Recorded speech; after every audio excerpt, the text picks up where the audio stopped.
তাহলে কি 1400 মানুষ যারা 36 দিনে খুন হলো তারা ন্যায় বিচার পাওয়ার অধিকার রাখেন না? যারা পঙ্গুত্ব বরণ করেছেন 14 to 36 maybe. 14 to 36, yes. আমরা রূপকর্তা, আপনি এক্সাক্ট ফিগার দিতে পারবেন my lord? Exactly, I stand corrected. তাহলে কি তারা ন্যায় বিচার পাবেন না? রাষ্ট্র কি ন্যায় বিচার পাবে না? রাষ্ট্র এই সমাজকে ঠিক করার জন্য, সভ্যতার দিকে এগিয়ে নিয়ে যাওয়ার জন্য, তাহলে কি রাষ্ট্র কি ন্যায় বিচার পাবে না? যারা পালিয়ে গেছে, পালিয়ে যে ন্যায় বিচারকে পরাভূত করতে চাচ্ছে, তারপরেও তাদের পক্ষে স্টেট ডিফেন্স লয়ার দিয়ে তাদের পক্ষে কথা বলার সুযোগ করে দেওয়া, এটা কি ন্যায় বিচার না? বান্ডেল থাকলে প্রতি সেনমানিতে টাকা বাঁচবে। বিকাশ সেনমানি বান্ডেল কিনে জিতুন প্রতি লেনদেনে। আমরা সেই কারণে বলছি, এই আদালত, এই ট্রাইব্যুনাল ন্যায় বিচার করতে যে কোনটা সত্য কোনটা মিথ্যা, কোনটা সত্য কোনটা ভুল, এই জায়গা না যে কোনটা সত্য সেটা খুঁজে বের করে নিয়ে এসে ন্যায় বিচার নিশ্চিত করবেন। আর এখানে দিবালোকের মতো সত্য যে এখানে মানুষ মারা গেছে, গণহত্যা হয়েছে, গণহত্যার মতো ঘটনা প্রায় ঘটে গেছে, এখানে মানবতা বিরোধী অপরাধ সংগঠিত হয়েছে, কারা ঘটিয়েছে, কিভাবে ঘটিয়েছে, উই হ্যাভ প্রুভ দ্যাট। সেই জায়গার থেকে আমরা মনে করি, যদি আপনার এই আদালতে এই আসামিদের শাস্তি না হয়, তাহলে মার্টিন লুথার কিংয়ের ভাষায় বলবো, এদেশের মানুষ, এদেশের খুন হওয়া মানুষ, পঙ্গুত্ব বরণকারী মানুষ, এই রাষ্ট্র ব্যবস্থা অবিচারের শিকার হবে। এবং সেই অবিচারের শিকার যদি রাষ্ট্র হয়, মার্টিন লুথার কিংয়ের ভাষায় এটা হবে injustice anywhere is a threat to justice everywhere. আমরা এভরিহোয়ার জাস্টিস থ্রেট করতে দিতে চাই না বলেই আমরা দাঁড়িয়েছি ইতিহাসের দায় পরিশোধ করার জন্য। এই জায়গাটাই এই আসামিদের বিচার প্রার্থনা করে আপনারা ন্যায় বিচার করবেন। ন্যায় বিচারের সামনে দাঁড়িয়ে আপনারা এই জায়গাগুলো যদি বিবেচনায় আনেন, তাহলে গোটা বিশ্ব দেখবে এদেশে ন্যায় বিচার হয়। এবং এই ন্যায় বিচার শব্দটা খুব সিম্পল। উইনস্টন চার্চিলের ভাষায় যদি বলি, all the great things are simple and this can be expressed in a single word, that is freedom, justice, honor, duty, hope.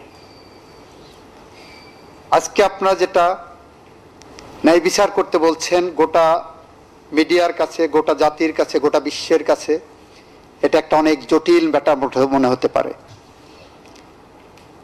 আমি প্রসিকিউশনের পক্ষ থেকে বলবো, এটা একটা simple matter. Why it is a simple matter?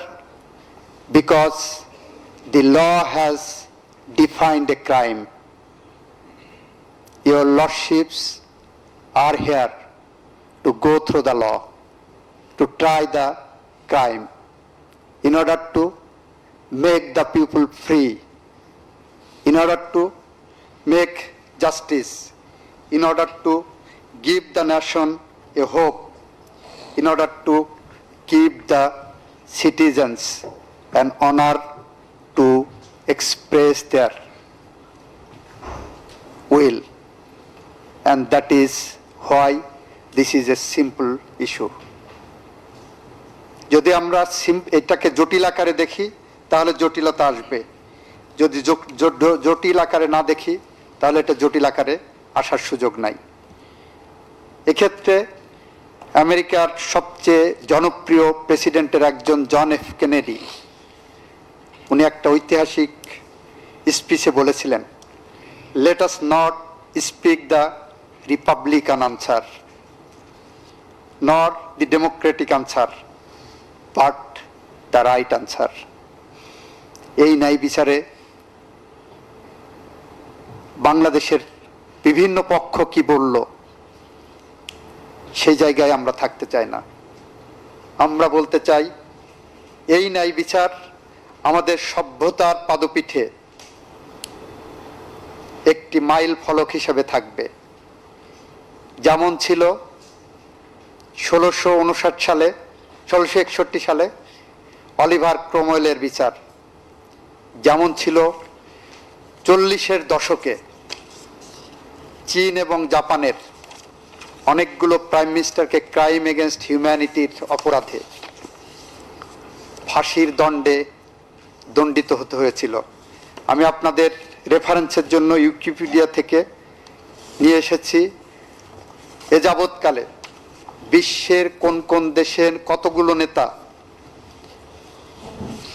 বিচারের মুখোমুখি হয়েছেন যারা রাষ্ট্র পরিচালনা করেছেন, কেউ বা করাপশনে, কেউ খুনের দায়ে, কেউ সেক্সুয়াল অ্যাসল্টের দায়ে, এবং কেউ হয়েছেন ক্রাইম এগেনস্ট হিউম্যানিটির। ক্রাইম এগেনস্ট হিউম্যানিটির বিচারের মুখোমুখি যারা হয়েছেন তাদের একটি সংক্ষিপ্ত তালিকাও আমি এখানে করেছি। এটার কপি একটা আছে, আমি আপনাদের সামনে রেফারেন্স হিসেবে পড়ে শোনাতে চাই।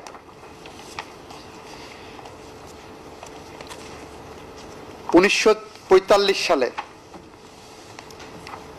চায়নার emperor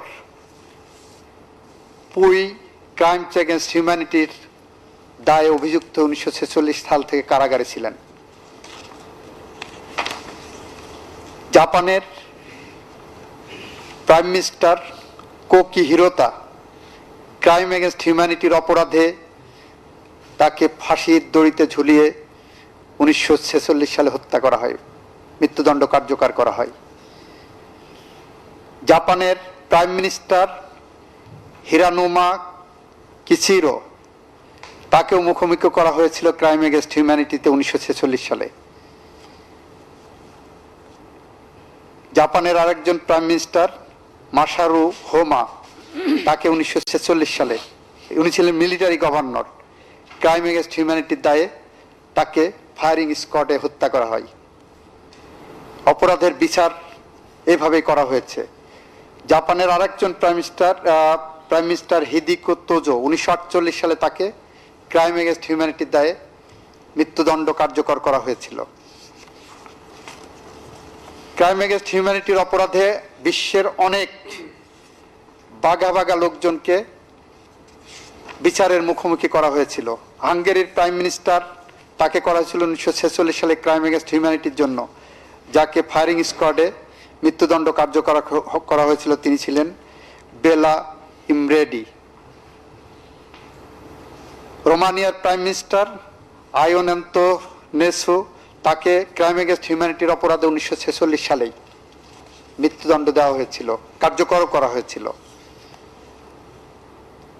হাঙ্গেরির prime minister head of the state Ferenc সাজালকে ক্রাইম এগেনস্ট হিউম্যানিটির কারণে 1946 সালে মৃত্যুদণ্ড কার্যকর করা হয়েছিল। সব ওখানে আছে, আপনাদের ওখানে মাইলট। চ্যান্সেলর অফ অস্ট্রিয়া আর্থার সিসনিকোয়াটকে ক্রাইম এগেনস্ট হিউম্যানিটির কারণে মৃত্যুদণ্ডে কার্যকর করে তার বিচার সমাপ্ত করা হয়েছিল। এর বাইরেও আপনারা দেখেছেন ক্রাইম এগেনস্ট হিউম্যানিটির দায়ে সাজাপ্রাপ্ত হয়েছিলেন অগাস্টো পিনোচেট, চিলির রাষ্ট্রপতি। ক্রাইম এগেনস্ট হিউম্যানিটির কারণে বিচারের মুখোমুখি হতে হয়েছিল লাইবেরিয়ার প্রেসিডেন্ট চার্লস টেইলরকে। এভাবেই বিশ্বের দেশে দেশে শান্তি, ডেমোক্রেসি, গণতন্ত্র, মানবাধিকার, ন্যায় বিচার প্রতিষ্ঠার জন্য ক্রাইম এগেনস্ট হিউম্যানিটির বিচার করা হয়েছে। বাংলাদেশে কোনো শাসককে, কোনো শোষককে, কোনো ফ্যাসিস্টকে এই প্রথমবারের মতো ক্রাইম এগেনস্ট হিউম্যানিটির মুখোমুখি হতে হয়েছে। আমি বিশ্বাস করি, আমি প্রত্যাশা করেছিলাম উনি ন্যায় বিচারের সামনে আসবেন। উনি এটা বিশ্বাস করতেন। রাজনৈতিক বক্তৃতায় বলেছিলেন, আর একজন রাজনৈতিক নেতার রেফারেন্স টেনে, সাহস থাকলে বাংলাদেশের মাটিতে এসে বিচারের মুখোমুখি হোক। আমার বিশ্বাস ছিল উনি এই কথাটা মন থেকে বলেছিলেন। আমার বিশ্বাস ছিল উনি এটা বিশ্বাস করে বলেছিলেন। আজকে আমি দেখলাম উনি মন থেকে বলেননি, উনি বিশ্বাস থেকে বলেননি। উনার যদি সাহস থাকতো তাহলে উনি বাংলাদেশের মাটিতে এসে এই বিচারের মুখোমুখি হতেন। মাননীয় আদালত, মাননীয় ট্রাইব্যুনাল, বিচার যত কঠিনই হোক, যত বাধার প্রাচীর আসুক, সমস্ত বাধার প্রাচীর ভেঙে যদি ন্যায় বিচার প্রতিষ্ঠা করা না সম্ভব হয়, তাহলে আমরা জাতি হিসাবে আগামী দিন এগোতে পারবো না। আমি একটা বিচারের মানদণ্ড আপনাদের সামনে তুলে ধরতে চাই। সে বিচার নিয়ে আজ পর্যন্ত বিতর্ক আছে। 1951 সালে মাত্র 1 মাসের মধ্যে বিচার সম্পন্ন করেছিলেন আমেরিকান আদালত। সেই বিচারের মুখোমুখি হয়েছিলেন জুলিয়াস এবং অ্যাথেল রোজেনবার্গ। জুলিয়াস রোজেনবার্গ এবং অ্যাথেল রোজেনবার্গ তার দম্পতি ছিলেন। তাদের বিরুদ্ধে অভিযোগ ছিল যারা দেশের বিরুদ্ধে অপরাধ করছে গুপ্তচর ভিত্তি করে, যার কারণে কোরিয়া দ্বীপে লক্ষ লক্ষ নিরীহ মানুষ মারা গেছেন। তাদের বিচার প্রক্রিয়ায় আমেরিকার সিভিল সোসাইটি থেকে শুরু করে গোটা বিশ্ব জেগে উঠেছিল। সমস্ত নোবেল লরিটিরা, বিজ্ঞানীরা এই বিচারের বিরুদ্ধে কথা বলেছিলেন, এদেরকে খালাস দিতে বলেছিলেন। এই বিচার প্রক্রিয়া নিয়ে ফ্রান্সের সাথে আমেরিকার তৎকালীন সময়ে রাষ্ট্রীয় সম্পর্ক ছিন্ন হওয়ার অবস্থা গিয়েছিল। তখন প্রেসিডেন্ট আইজেনহাওয়ার এই বিচার নিয়ে একটি উক্তি করেছিলেন। সেখানে যে সাক্ষী এই আসামিদের বিরুদ্ধে, রোজেনবার্গ দম্পতির বিরুদ্ধে সাক্ষ্য দিয়েছিলেন, সেই সাক্ষীও এক পর্যায়ে যে ট্রাইব্যুনালের কাছে বলেছিলেন ওদের মৃত্যুদণ্ড থেকে মার্জনা দেওয়া হোক, নিবেদন করেছিলেন, প্রেসিডেন্টের কাছে নিবেদন করেছিলেন। তখন আইজেনহাওয়ার একটা উক্তি করেছিলেন। উনি বলেছিলেন, এটা আমি বলতে পারি, পারমাণবিক যুদ্ধের বিশাল সম্ভাবনা তৈরি করে এই দম্পতি পুরো বিশ্বের লাখ লাখ নিরপরাধ মানুষের মৃত্যু পরোয়ানা জারি করেছে। 2 জন মানুষের মৃত্যুদণ্ড কার্যকর অবশ্যই একটি বড় ঘটনা, কিন্তু তার চেয়েও বড় ঘটনা হবে যদি লাখ লাখ মানুষ এই গুপ্তযুদ্ধের কারণে মারা যায়। সেদিন সে বিচার সম্পন্ন হয়েছিল।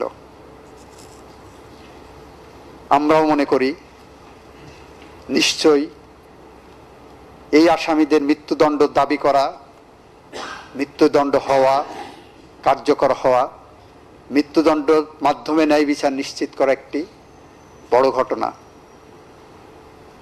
হিসাবে অনেকেই দেখবেন।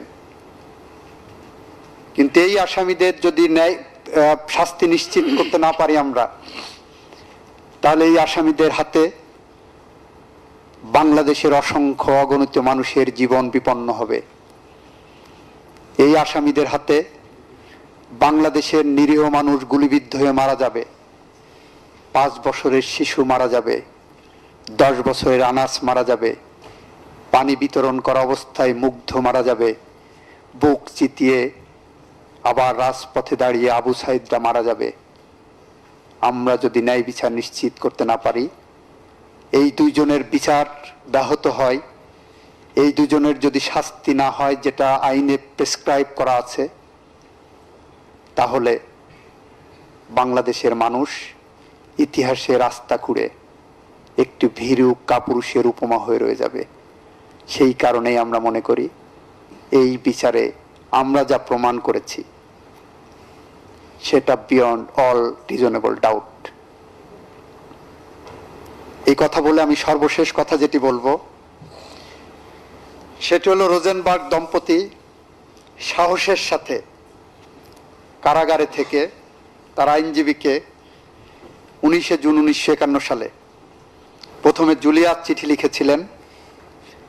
ফাঁসির কাষ্ঠের মুখোমুখি দাঁড়িয়ে লাস্ট দিন আমি প্রত্যাশা করব এই আসামিরা আদালতে এসে আগামী প্রজন্মের কাছে দৃষ্টান্ত উপস্থাপন করে এথেল এবং জুলিয়াসের মতো বলবেন, পৃথিবীতে শান্তি আনার জন্য সোনার ফসল আর গোলাপের দিন আনার জন্য অনায়াসে মাথা উঁচু করে সাহস, নিজের শক্তিতে লক্ষ্য স্থির রেখে অকম্পিত বিশ্বাসে জল্লাদের চোখে চোখ রেখে আমরা দাঁড়িয়ে আগামী প্রজন্মের জন্য একটি বাসযোগ্য ভূমি রেখে যাব।